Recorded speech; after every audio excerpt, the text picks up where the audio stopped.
The Ardanian research vessel drifted quietly in Earth's orbit, its silver hull gleaming under the distant sun. Inside the observation deck, Chief Researcher Dai watched the streams of data flowing across multiple screens with growing concern. His crystalline skin caught the soft blue glow of the monitors, sending tiny rainbows dancing across the walls. His assistant Jeho stood nearby, equally focused on the transmissions they were receiving from the planet below. They had discovered Earth by chance during what should have been a routine survey mission of this sector. Now, they found themselves unable to look away from the fascinating but troubling scenes playing out before them. "Record another instance of aggressive behavior," Dai commanded, his voice carrying the musical tones typical of his species. The screen showed a crowd of humans gathered in what their data identified as a protest. The humans were shouting, waving signs, and pushing against lines of armored figures. "This marks the 47th display of mass aggression we've documented in the past rotation." Jeho made the notation but hesitated before speaking. "Sir, if I may, I've been studying these patterns, and I'm not certain we're interpreting them correctly." The younger Ardanian's features shifted with uncertainty, the crystalline planes of his face catching the light differently as he moved closer to the main screen. Dai turned to his assistant, his expression neutral but his tone carrying a note of warning. "Explain your reasoning." "Well, look at this gathering." Jeho pointed to another feed. "These humans are displaying similar emotional intensity, but they're watching what appears to be a ritualized competition. Their young ones are running after a spherical object, and the adults are shouting and displaying strong emotions. But there's no violence, just passion. Passion without control is merely another form of violence waiting to happen," Dai replied firmly. He pulled up another series of recordings they'd collected over the past week. Observe their entertainment broadcasts, their news reports, even their educational institutions. Everything is filled with conflict, competition, and aggressive displays.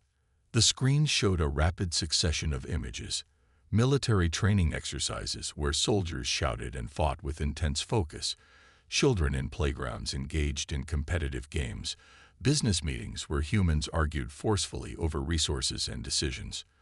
To Dai, it all pointed to one conclusion. "But sir," Jeho persisted, "I've been analyzing their communication patterns.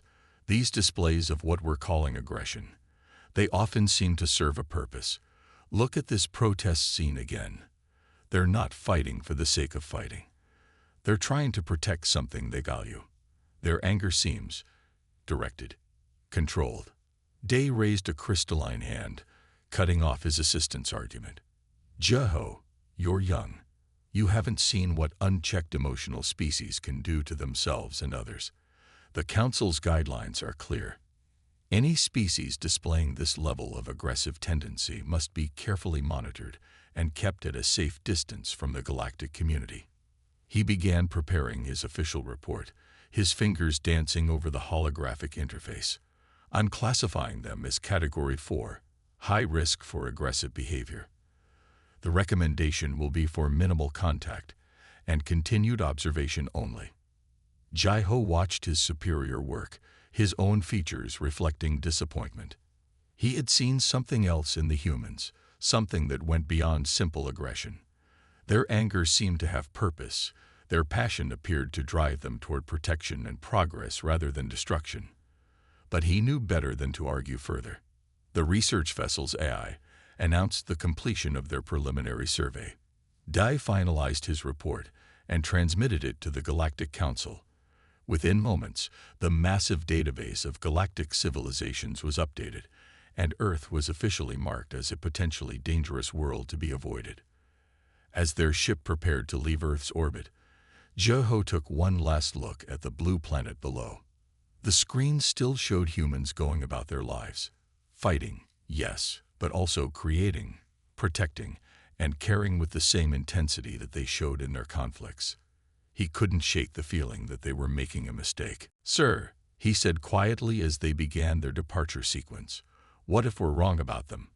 What if their emotional capacity is actually a strength we don't understand?" Dai merely shook his head, already focused on their next destination. The Council's protocols exist for a reason. Jai-ho. Better to be cautious than to risk the stability of galactic peace.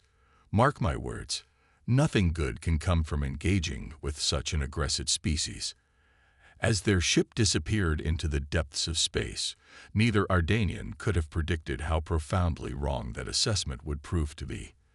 The very traits they feared in humanity would one day become the galaxy's greatest hope for survival. But that was a lesson still waiting to be learned, hidden in a future that would bring challenges none of them could imagine. The Earth continued its quiet spin through space, its inhabitants completely unaware that they had just been judged and found wanting by an advanced civilization. Their designation as a Category 4 aggressive species would remain unknown to them for years to come. But its consequences would eventually reshape the future of both humanity and the entire galactic community. The vast chamber of the Galactic Council hummed with nervous energy as Supreme Counselor Heyum stepped onto the central platform. The room's crystalline walls reflected the grim images displayed on massive holographic screens: burning worlds, fleeing ships, and the ever-advancing shadow of the Nexoid swarm. Heyum's silver robes caught the light as she raised her hands for silence. The hundreds of representatives from various peaceful species fell quiet, their worried murmurs dying away. Their faces showed the same fear that had become all too common in recent months. 3 more colony worlds have fallen, she announced, her voice carrying to every corner of the chamber. The Meridian system is lost. The refugee fleet from Nova Prime barely escaped. Our defensive measures have failed at every turn.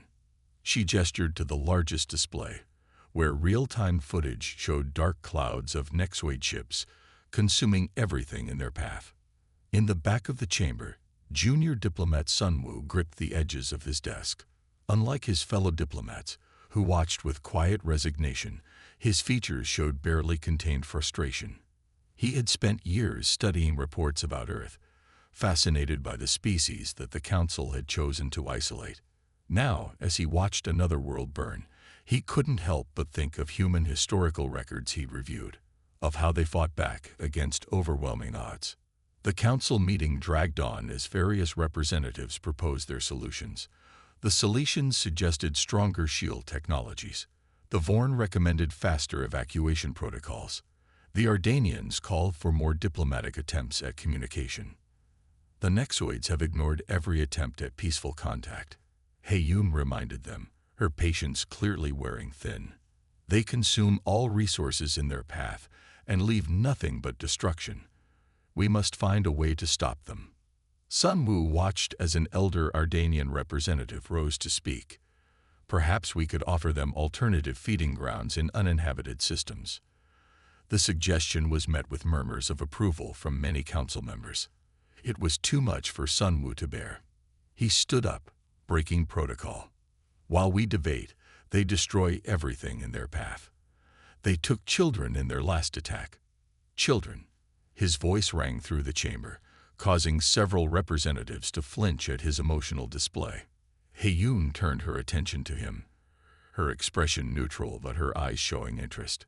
Junior diplomat Sunwoo, you have something to add to this discussion. He took a deep breath, knowing this might be his only chance. Yes, Supreme Counselor. We've been approaching this wrong. We keep trying to find peaceful solutions because that's our nature. But the Nexoids don't want peace. They want conquest. We need to fight back. Nervous whispers filled the chamber. The very suggestion of aggressive action was shocking to most species present. The Ardanian representative spoke up again. Our species evolved beyond the need for violence. We don't have the capacity for warfare you're suggesting. Exactly, Sunwoo replied, stepping forward. But we know a species that does.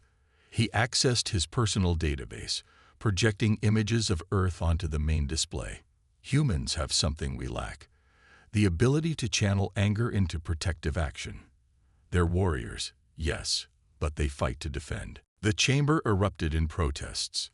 The aggressive species from the outer rim. Someone shouted, "They're too dangerous," called another voice. Heyoon raised her hand for silence again. Junior diplomat, you're suggesting we contact the very species we voted to isolate, the ones classified as Category 4 aggressive. Yes, Sunwoo stated firmly. Look at their history. When faced with threats, they unite. When others are in danger, they fight to protect them. The very traits we feared might be our salvation. The Supreme Counselor studied the images of Earth thoughtfully. They have no space combat capability. Their technology is far behind ours. But they have what we lack, the will to fight. We can provide the technology. They can provide the strength we need. Sunwoo projected more images. Humans rescuing others from disasters, soldiers protecting civilians, peaceful protesters standing up against injustice. Before anyone could respond, emergency alerts flashed across all screens. A new report was coming in. The Nexoids had just destroyed a refugee convoy. The footage showed thousands of civilian ships being torn apart, many carrying children evacuated from the latest fallen worlds. The chamber fell completely silent. Heyoon's composed facade cracked slightly as she watched the destruction. After a long moment, she turned to Sunwoo. Tell me more about these humans and their protective anger. Tell me why we should trust them when we feared them for so long. Sunwoo stepped onto the main platform, his heart racing. He knew this was the moment that could change everything. As he prepared to make his case, he glanced at the screens still showing the destroyed refugee ships. He silently hoped that the humans would prove to be exactly what the galaxy needed, a species whose capacity for anger was matched only by their desire to protect those who couldn't protect themselves. The fate of countless worlds now hung on his ability to convince the Council that humanity's greatest flaw might actually be their greatest gift to the galaxy. The very trait that had caused the Ardanians to fear them years ago might be the only thing that could save them all from extinction. The destruction of the refugee transport Star Cradle sent shockwaves through the galactic community. The massive ship had carried over 10,000 children from 12 different species, evacuated from worlds in the Nexoid's path. Now it was nothing but scattered debris in the cold void of space. In the council chambers, the normally stoic representatives openly grieved. Even the crystalline Ardanians, known for their emotional restraint, shed tears that fell like diamond drops to the floor. Supreme Counselor Heyoon stood before the central display, watching the rescue ships searching hopelessly through the wreckage. No survivors, came the final report, echoing through the silent chamber. Young diplomat Sunwoo didn't wait for permission this time. He strode directly to the center of the chamber, his footsteps echoing on the polished floor. Supreme Counselor, I request an emergency audience. Now. Heyoon turned to face him, her eyes still wet with tears. Speak, diplomat Sunwoo. We need the humans, he stated simply, his voice carrying to every corner of the vast room. Their perceived aggression is exactly what we need. They fight to protect. What we see as a flaw is actually their greatest strength. The chamber erupted in voices. The Vorn representative rose, his feathered crest bristling. They're savages. They still fight among themselves. Yes, Sunwoo countered. They fight among themselves. For justice, for protection, for what they believe is right. Imagine that fierce protective instinct turned against our real enemy. Heyoon raised her hand for silence. Show me, she commanded. Sunwoo projected historical images from Earth. Firefighters rushing into burning buildings, soldiers carrying civilians from disaster zones, protesters standing against tanks, medical teams working in war zones. They don't just fight, they protect. Their anger serves a purpose. While we debate, more children die. We need their fire. The council chamber fell quiet as the images played. Heyoon studied them intently, her expression thoughtful. After what seemed like an eternity, she spoke. The human planet has no unified government. How would we even approach them? Sunwoo was ready for this question. He brought up new data streams. They'd formed a United Defense Council in response to growing threats from their own space debris and asteroid risks. It includes military and civilian leaders from all major nations. That's our contact point. More debate followed, but He-Yun had seen enough. She activated the central communication array, overriding all objections. Prepare a first contact package. We're contacting Earth. 12 light-years away, in a reinforced bunker beneath the Rocky Mountains, Admiral Jin was reviewing satellite data when every screen in the United Defense Council's command center suddenly changed. General Minji, who had been discussing asteroid defense strategies, fell silent mid-sentence. The message that appeared was simple: "We come in peace and desperate need. Your species was judged too aggressive for contact years ago. Now that same strength may be our only hope. Children are dying. Will you help?" Admiral Jin and General Minji exchanged glances. Years of training for first contact scenarios hadn't prepared them for this. The control room erupted in controlled chaos as verification protocols activated, but the message was already being authenticated across every major scientific institution on Earth. "Well," Admiral Jin said quietly to Minji, "it seems we're not alone after all." Minji studied the message, her military training already shifting to analyze this new situation. "They need our help because we're aggressive. That's unexpected." The next transmission included footage of the Nexoid attacks. The entire command center watched in horror as peaceful worlds burned and refugee ships were torn apart. When the footage of the Star Cradle's destruction played, showing the thousands of children lost, Jin's hands clenched into fists. "Send response," he commanded, his voice steady but filled with controlled anger. The kind of anger that Sun Wu had tried to explain to the Council. Protective, purposeful, directed. General Minji nodded her agreement. "Tell them we'll help. But first, we need to know everything. Every detail about these Nexoids. Every piece of technology they're willing to share, every strategy they've tried." As Earth's military leaders began preparing for humanity's first interstellar war, Sun Wu stood in the council chamber, watching the humans' response come in. He saw in their controlled but determined reactions exactly what he had tried to explain. Here was a species that could channel anger into protection, aggression into defense. He-Yun read the human response aloud to the council. "We stand ready to help. Send us everything you know. No more children will die while we can fight." The chamber was silent as the words hung in the air, heavy with promise and threat. The galaxy was about to learn why human anger, properly directed, was not a weakness but a shield for those who couldn't protect themselves. The very quality that had marked humanity as dangerous would now be their greatest gift to a peaceful galaxy that had forgotten how to fight. The desert air shimmered over the vast military complex as Admiral Jin watched Earth's first space-capable fighter prototype rise from the runway. The sleek craft combined human engineering with Ardanian technology, its silver hull gleaming in the morning sun. Beside him, technical advisor Jaiho's crystalline features reflected the light as he monitored the test flight on his alien devices. "Remarkable," Jaiho said softly. "Your engineers adapted our drive systems in weeks. It took our species decades to develop the same technology."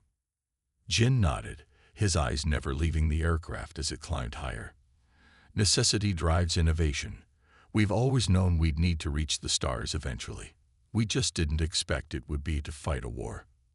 Across the globe, similar scenes played out as humanity prepared for its first interstellar conflict. In the Siberian wilderness, General Minji supervised as soldiers trained in zero-gravity combat chambers. The troops learned to fight in 3 dimensions, their movements becoming more fluid with each passing day. Again, Minji commanded as a squad completed their exercise. "The Nexoids won't give you time to think. Your reactions must be instant." The soldiers, despite their exhaustion, immediately reset their positions. Their determination was palpable. In South Korea, Dr. Hyun's research facility worked around the clock. Teams of scientists and engineers collaborated with Ardanian advisors, adapting Earth's weapons for space combat. Laser guidance systems were enhanced with alien targeting technology. Nuclear warheads were modified to work in the vacuum of space.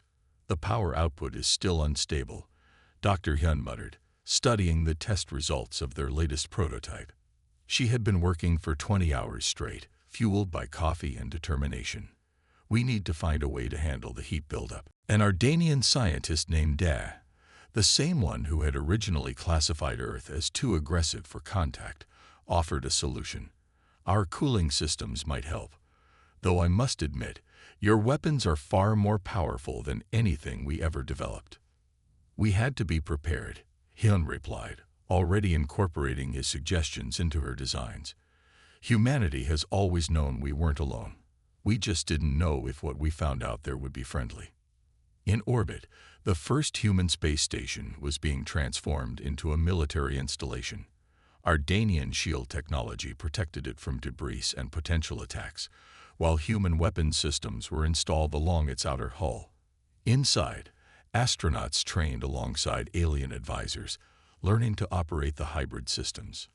Jai-ho watched all of this with growing amazement. He remembered his original encounter with Earth years ago, when he had tried to convince Da that human anger might have purpose. Now he was seeing that purpose firsthand. They channel everything into preparation, he observed to Da as they watched a training exercise. Their anger, their fear, their hope, it all becomes focus. Da nodded slowly, his earlier prejudices giving way to understanding. I was wrong about them. Their aggression isn't mindless. It's protective. In the Atlantic Ocean, a carrier group practiced new maneuvers designed for space warfare. The massive ships would serve as mobile repair and refueling stations for the growing fleet of space fighters. Admiral Jin stood on the bridge of the lead carrier, watching pilots practice landing procedures that combine naval aviation with spaceflight principles.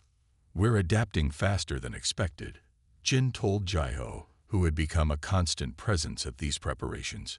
But will it be enough? The Nexoids have never faced anything like humans, Jai-ho replied. They're used to species that retreat, that seek peaceful solutions even when none are possible.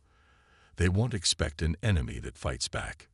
In underground bunkers, military strategists studied footage of Nexoid attacks, looking for weaknesses. In laboratories, scientists worked to understand the enemy's biology. In factories converted for war production, workers assembled new weapons and ships around the clock. But what impressed the Ardanian observers most was not the speed of human preparation, but its purpose.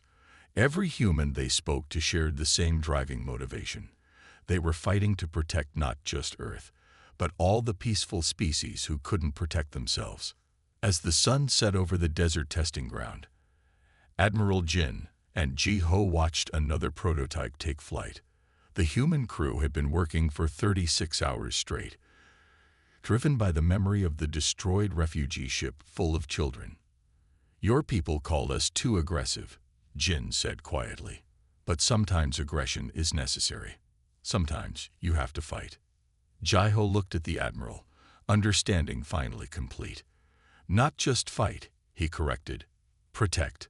That's what we didn't understand before. Human anger isn't about destruction. It's about protection. Above them, the new fighter climbed into the darkening sky, its engines glowing with combined human and Ardanian technology. Soon, hundreds like it would rise to defend not just one world, but all worlds that couldn't defend themselves. The galaxy was about to learn why humanity's capacity for warfare, tempered by their desire to protect, made them not just warriors, but guardians. The bridge of the Earth defense ship Protector hummed with tension as Captain Yoon watched the Nexoid fleet approach the Ardanian colony. Her ship led a fleet of 30 Earth vessels, each carrying weapons and technology that merged human determination with Ardanian engineering. Multiple hostile contacts, her sensor officer reported, voice steady despite the gravity of the moment. Nexoid ships moving into attack formation. They're following their usual pattern. Yoon stood from her command chair, her eyes fixed on the tactical display. The Nexoid ships moved like a dark cloud, their biomechanical vessels rippling with malevolent energy. They had destroyed countless worlds, always meeting minimal resistance from the peaceful species they attacked. All ships, battle stations, Yum commanded. Remember your training. Remember why we're here. She thought of the recordings they'd all watched, the destroyed refugee ships, the burning colonies, the children who would never grow up. The Ardanian colony below them was home to 50,000 civilians. Their crystalline cities sparkled in the light of their sun, beautiful and terribly vulnerable. The colony's defenders had already begun their standard evacuation procedures, expecting yet another retreat. Enemy ships entering weapons range, Tactical reported. They're broadcasting their usual surrender demand. Yoon's lips curved in a grim smile. Send our response. Across all frequencies, in every language the Ardanians had provided, her message rang out. This is Captain Yoon of the Earth Defense Fleet. We stand with our galactic neighbors. You will not take this world. The Nexoid fleet paused, their formation showing the first signs of confusion. They had never received such a response before. Launch fighters, Yoon ordered. Defensive pattern Delta. Protect those cities. Human fighters streamed from the larger ships, their new engines glowing with powerful energy. The pilots had trained for months for this moment, learning to fight in space while never forgetting their purpose. The Nexoid ships struck first, sending waves of energy toward the colony. But they met something new. Human shields protecting Ardanian cities, human fighters intercepting their attacks. Return fire, Yum commanded. Show them we mean business. The space around the colony erupted in battle. Human ships moved with aggressive precision, their tactics unpredictable to an enemy used to fighting only retreating foes. Fighters dove through Nexoid formations, breaking up their coordinated attacks. Larger ships provided covering fire, their weapons blazing with combined human and Ardanian technology. They're trying to regroup, Tactical reported. Their usual attack pattern is failing. Yoon nodded. Press the advantage. Don't let them adapt. Squadron 2, move to protect the southern continent. Squadron 3, target their command ships. The battle raged for hours. The Nexoid ships, for the first time, found themselves facing an enemy that wouldn't retreat, that met their aggression with controlled fury. Every time they tried to break through to the colony, human ships were there, fighting with calculated intensity. In the colony below, Ardanian civilians watched in amazement. They had never seen anyone stand against the Nexoids like this. The humans weren't just fighting. They were protecting, defending, standing their ground with unwavering determination. Sir, communications called out. We're receiving transmissions from the colony. They're cheering for us. Yoon allowed herself a small smile, even as she ordered another attack run. Let them cheer. Show them why Earth decided to fight. The turning point came when a group of Nexoid ships tried to slip past the defense line toward the largest city. Fighter Squadron 5, led by Lieutenant Park, intercepted them in a fierce dogfight that lit up the sky. Not one ship gets through, Park transmitted as his squadron engaged. Not while we can fight. The Nexoid fleet, faced with losses they had never experienced before, began to retreat. Their coordinated swarm broke apart as human ships pressed their advantage, driving them back from the colony. They're running, Tactical announced, disbelief evident in his voice. Yoon straightened her uniform. Pursue within safety limits. Show them that attacking peaceful worlds has consequences. As the last Nexoid ships flood into deep space, cheers erupted across the human fleet, but Yoon kept her focus. Damage report.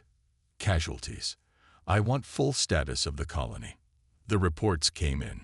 Some human ships damaged, a few lost, but the colony stood untouched. The Ardanian cities still sparkled in the sunlight, their people safe under human protection. Send word to Earth Command, Yoon ordered. First engagement successful. The Nexoids can be beaten. They can be stopped. As her crew worked to secure the area and aid any damaged ships, Yoon looked down at the saved colony. The Nexoids had just learned a crucial lesson. Not all species ran from their attacks. Humanity had shown them something new. The power of controlled anger, of fighting not for destruction, but for protection. The galaxy was changing. The first battle had proven what Earth had promised. They would stand with their galactic neighbors, turning their capacity for warfare into a shield for those who couldn't defend themselves. And this was only the beginning. The Grand Hall of the Galactic Council had changed dramatically since the war began. Where once only peaceful diplomats gathered, now Earth military officers stood alongside alien representatives, their uniforms a stark contrast to the flowing robes of the council members. Councillor He-Yun sat at the central table with Ambassador Jun, reviewing reports from the latest rescue operations. Another refugee convoy safely delivered, Jun reported, his voice carrying pride. The Nexoids tried to intercept, but Captain Song's fleet drove them off. No civilian casualties. He-Yun studied the footage, watching human ships form a protective wall around the vulnerable refugee vessels. Your people continue to surprise us, she admitted. The same ships that fought so fiercely are now escorting children to safety. In the medical bay of the Earth defense ship Mercy, this duality of human nature was on full display.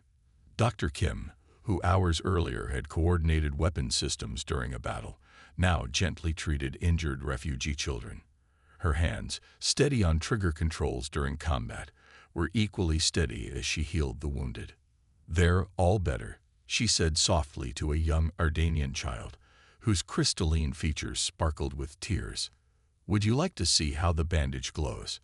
The child's fear turned to wonder as Dr. Kim activated the medical technology, creating small patterns of light in the healing wrap.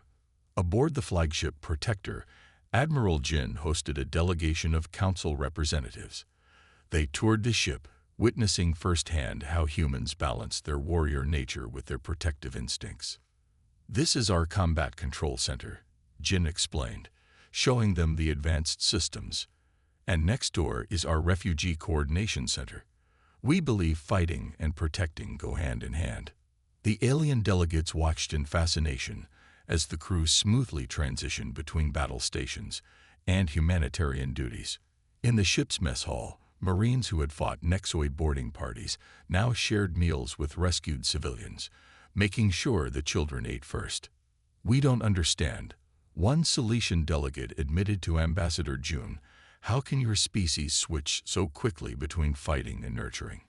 Jun considered the question carefully. For humans, they're two sides of the same coin. We fight because we care. We protect because we must. The war had brought other revelations about human nature. When a Nexoid attack damaged an Ardanian colony's environmental systems, Earth engineers worked for 3 days straight to repair them, refusing to rest while lives were at risk. The same engineers then immediately helped design better weapons to prevent such attacks in the future. In the council chambers, He-Yun shared footage of these events with other species representatives. "Look at how they channel their emotions," she pointed out. "Their anger drives them to fight the Nexoids, but their compassion ensures they never lose sight of why they're fighting." A massive display showed multiple scenes. Human ships in fierce combat with Nexoid vessels, then the same crews distributing supplies to refugee camps. Soldiers who fought with calculated fury to protect convoy routes, then spent their off-duty hours teaching alien children Earth games and songs.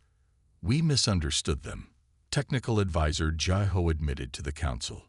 "What we saw as dangerous aggression was actually the capacity to care so deeply that they would fight to protect others." The revelation spread through the galactic community. Species that had once feared humanity's emotional nature now saw it as a gift. They watched as human fleets combined tactical brilliance with deep empathy, fighting with precision while never losing their compassion. In refugee centers across the galaxy, stories spread about the humans who protected them. Children spoke of fierce warriors who also knew how to make them laugh, of battle-hardened soldiers who would spend hours helping them feel safe. Ambassador Jun, walking through one such center with He-Yun, stopped to watch a group of human Marines playing with refugee children. The Marines, still wearing battle armor minus their weapons, were teaching the kids to play soccer. "This is humanity," Jun said quietly. "We can fight when we must, But we never forget why we fight. It's not about destruction. It's about protection. About making sure these children have a future. Heyoon nodded slowly. Your people have taught us something valuable. True strength isn't just about the ability to fight. It's about knowing when to fight, when to protect, and when to show kindness.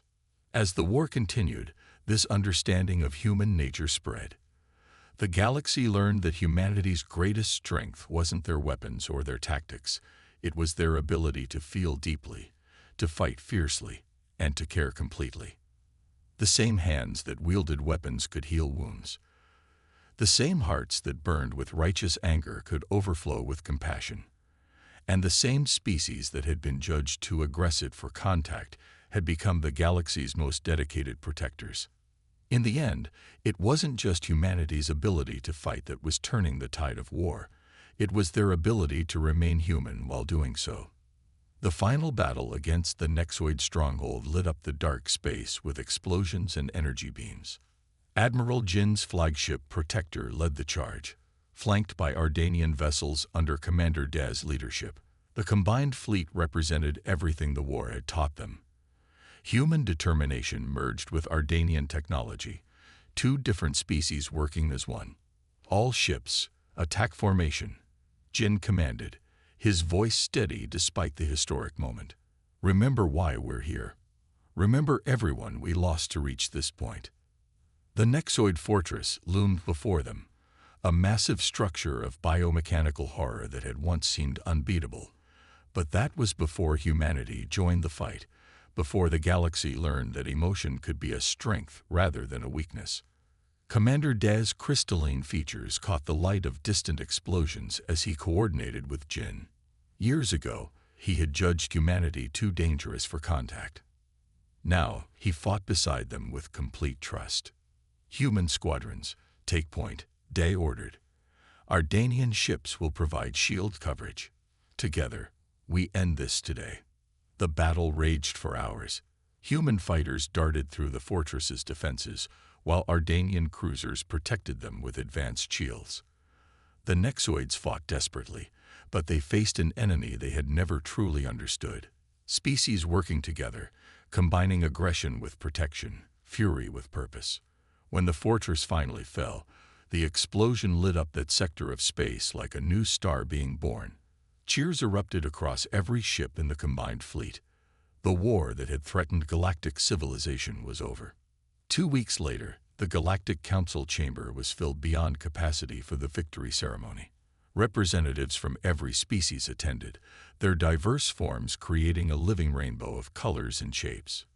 Sunwoo, now Chief Diplomatic Liaison, stood proudly beside Earth's delegation. Supreme Counselor Heyoon rose to speak, her voice carrying to every corner of the vast chamber. Today marks not just the end of a war, but the beginning of a new understanding. We once feared human emotion. Now we know better. The main display showed highlights from the war. Human ships protecting refugee convoys, Earth doctors treating alien wounded, soldiers fighting fiercely then showing gentleness to rescued children. Each image told the story of humanity's dual nature.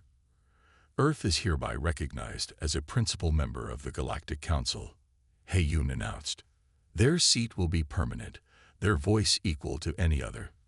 What we once saw as their greatest flaw has proven to be their greatest gift to us all. Sunwoo watched with quiet satisfaction. He remembered standing in this same chamber, arguing desperately for contact with Earth when the Nexoids first attacked. Now, no one questioned humanity's place among the stars. Ambassador Jun stepped forward to give the closing speech. His words, though simple, would be remembered for generations. Anger, like any emotion, is a tool. What matters is not that we feel it, but what we choose to do with it. Humanity chooses to protect. The chamber erupted in applause. Even the most stoic species showed their appreciation in their own ways. The Ardanians' crystalline forms sparkled with joy, while the Celestians' feathers rippled with approval. Admiral Jin, standing with his fellow fleet commanders, thought about all the battles that had led to this moment. The lives lost, the world saved, the lessons learned on both sides. Beside him, Commander Day spoke quietly. "We judged you too quickly, those years ago." "Perhaps it was necessary," Jin replied. "Sometimes we need to be misunderstood before we can be truly seen." As the ceremony continued, plans were already being made for the future. Earth would help train defense forces for peaceful species. Ardanian technology would be shared more freely. The galaxy would never again be helpless against aggression. Ambassador Jun's final words that day spoke to this future. "We are all different. Some of us are peaceful by nature, others ready to fight when needed. But together, we are stronger." Earth pledges to stand with our galactic neighbors not just in war, but in peace. "We will be your shield when needed, your partners always." The end of the war marked the beginning of a new age in galactic history. Humanity had shown that emotion, properly channeled, was not a weakness. The ability to fight, when paired with the wisdom to know when to fight, was a precious gift. The galaxy had changed forever. The species that had once been feared now stood as trusted protectors. And in the end, it wasn't just humanity's capacity for anger that had saved civilization. It was their capacity to care enough to use that anger in defense of others. As the ceremony ended and the gathered species celebrated together, one truth had become clear to all. Sometimes the very traits we fear in others are exactly what we need to survive. In the years that followed, Earth would continue to serve as both protector and partner to the galactic community. Their emotion remained strong, their determination unchanged. But now everyone understood. Humanity's greatest strength wasn't their ability to fight, but their choice to fight for others. The galaxy was at peace, and humanity had found its place among the stars.